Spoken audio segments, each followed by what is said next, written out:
Boottube! Only part 3 to go, guys. Let's go!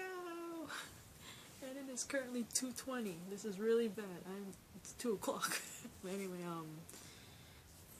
back from part 2, I left off with Alex and Hank using a blue kryptonite darts to subdue Bizarro before she could finish off Kara. And amazingly enough, it actually works. She's subdued, and they bring her back to the DEO.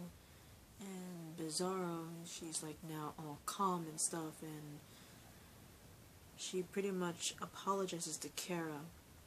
And Kara, holding her hand, is like, she feels so sorry for Bizarro. She sympathizes with her, and she's like, you know what, I'm gonna stay with you. I'm gonna hold your hand. I'm gonna stay with you through this whole thing. And then Hank puts her back into a comatose state, mainly for her safety, and it's really heartbreaking.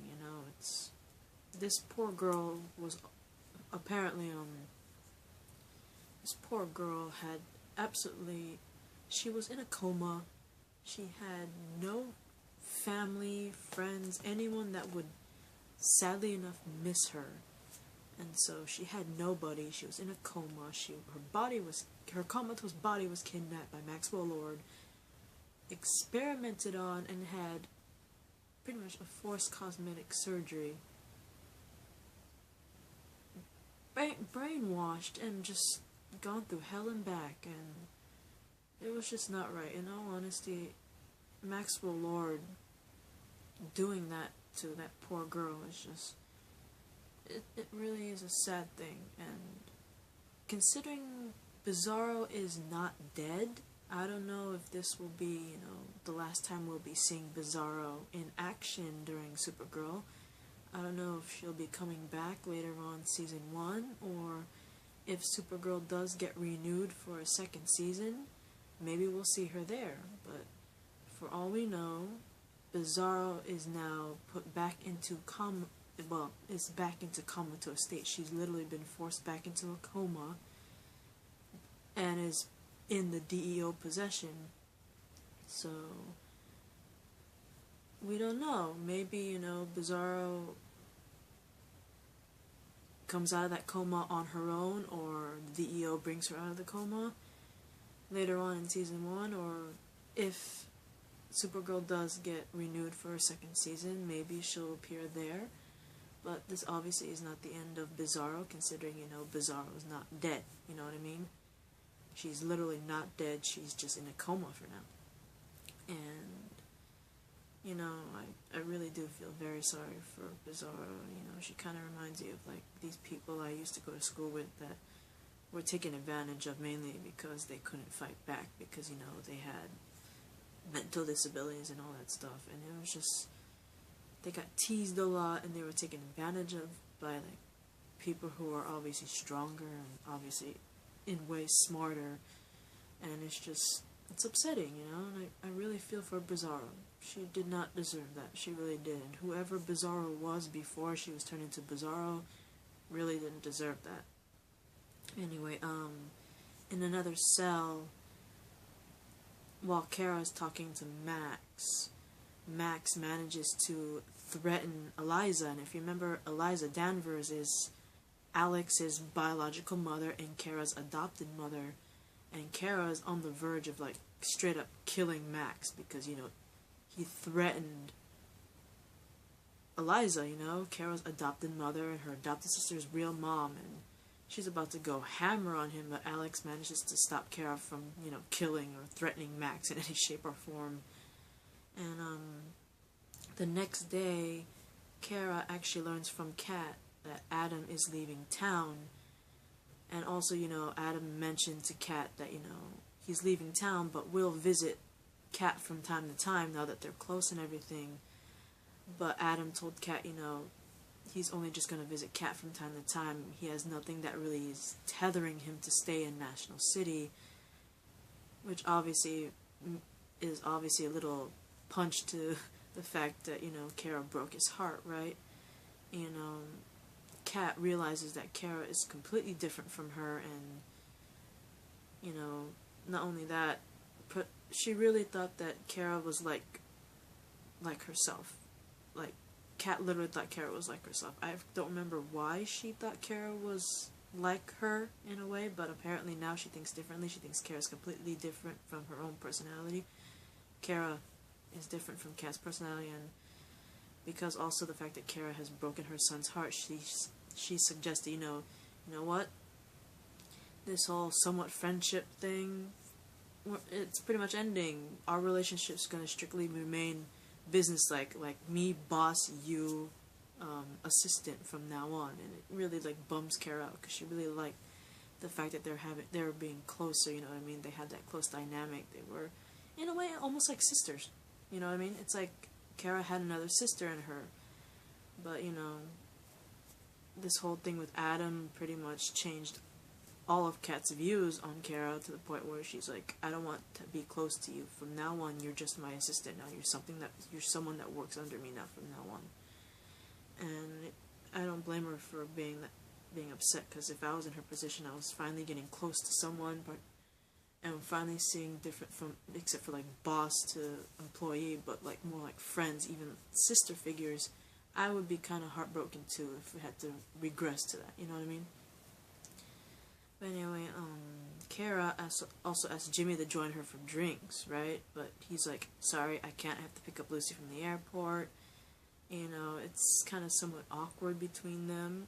I don't blame that, honestly, because the fact that Jimmy hasn't really admitted to Kara, but he admitted to somebody that he is in love with Kara. Sure, it was not, he didn't admit it to Kara herself, or even when he admitted it to Bizarro, but he has admitted out loud to someone that he is indeed in love with Kara. And so, of course, I'm not blaming Jimmy for having that awkward little conversation with Kara when she asked for drinks. Not gonna lie. But anyway, Kara goes back to her apartment. She's still in her Supergirl outfit. She flies through pretty much like an open window to her apartment, and then she notices that she notices a strange light, right? And she notices that there's this weird plant on her table. And I noticed, like, before she noticed the plant, I noticed that when she was like grabbing a drink and all that stuff, there was something like kind of, I'm not really slithering, but there was something there, like either slithering or crawling above her head, but obviously she didn't notice it. And so she's all going in the fridge, getting a drink and everything, and then that's when she notices the plant on the table. And I had my suspicions about the moment I saw whatever was up there.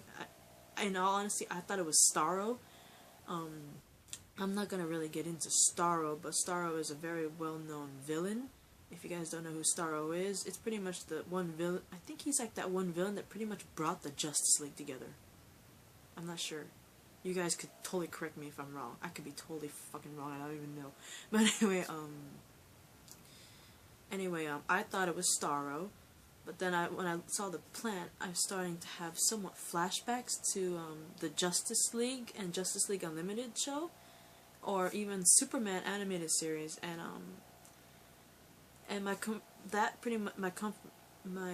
theory was pretty much confirmed, because just as she's about to touch the plant that she sees on the table, another part of the very same plant on the table is literally latched on like the corner of a ceiling. You know, like when the corner of your room, like imagine a room and like where the ceiling and the wall meets, there's like a corner there, and like right there is like this giant part, obviously part of the plant that she sees on the table, literally lunges at her with darts and attacks her from the ceiling.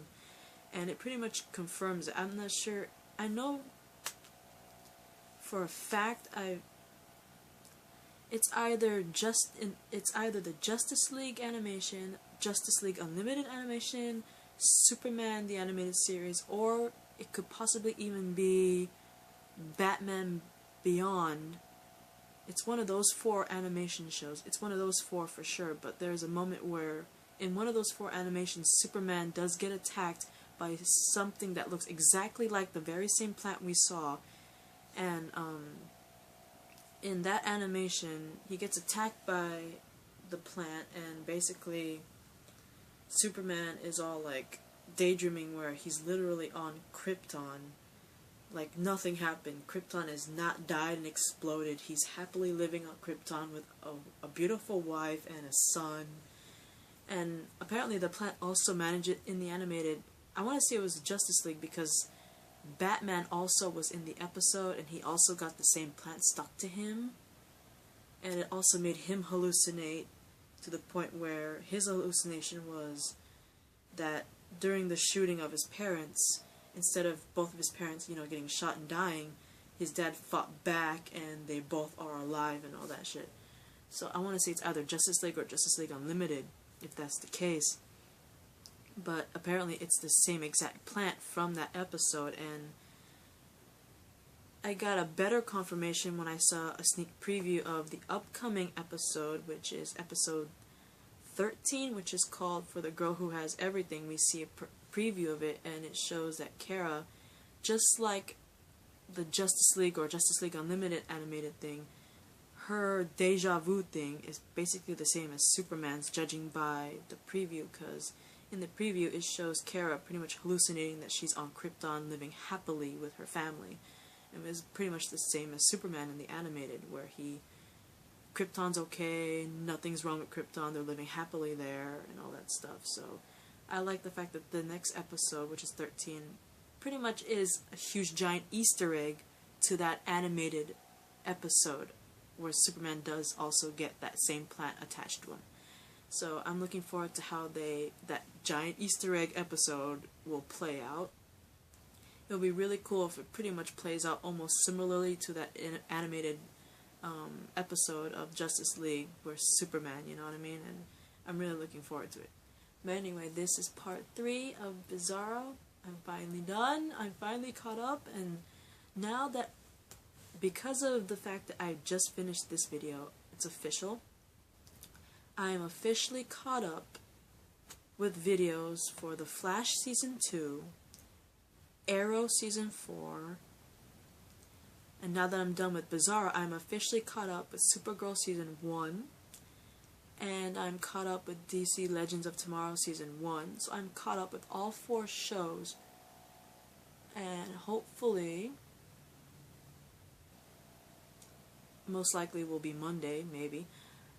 It's either Monday or my birthday, which is Sunday. I will hopefully catch up with Once Upon a Time. Once Upon a Time is the only show which I have not caught up with when it comes to my reaction rant videos.